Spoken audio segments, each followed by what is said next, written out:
I was on the soccer field earlier tonight. One of my daughters and I coach a team of little 6 and 7 year olds are running around, and thought it was awesome tonight to throw dirt in the wind so it would blow it back in your face. And came home and find myself out here doing this to relax and unwind. They're awesome, but you need things sometimes to just let your mind focus and drift.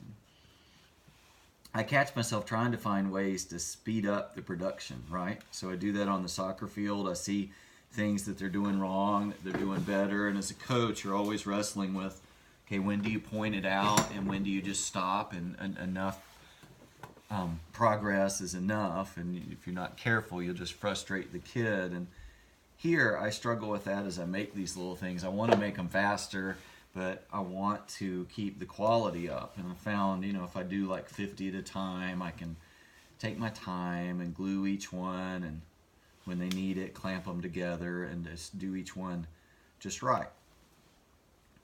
And so I'm reading my Bible lately.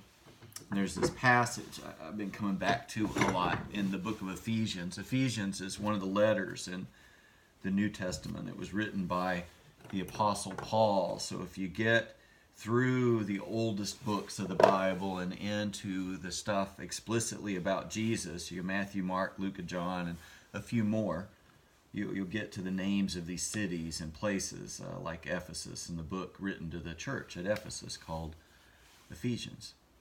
Chapter 2:10, it says, "For we are his workmanship," him being God, that he is the master craftsman, and we are the thing that he carefully assembles one by one, probably always designing each one just right. The Greek word for workmanship is a poema. It's a word we get poem from, and sometimes people will point out, you could read the passage, we are his masterpiece. We're the thing he carefully constructs one at a time. We're the thing on the soccer field that he holds back, and he decides when to encourage and when to point out something you could grow in, and he does it just right. He doesn't do it too much at once to frustrate you, but he also doesn't let you run around with the same flaws for year after year, when eventually he's going to let the Spirit address those things in you.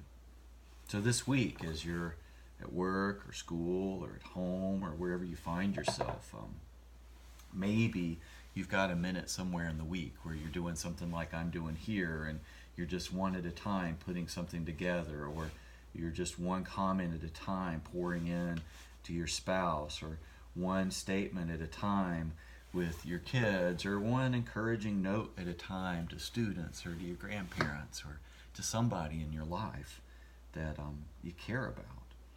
Go to that passage, Ephesians 2:10. It says, we are God's workmanship. That he is that to us, that encouraging teacher, the master craftsman, carefully constructing each of us. But it keeps going. And it says that he's prepared us in advance. He's prepared good works for us in advance that we might walk in them. He does what he does in his life because he has a plan for each one of us.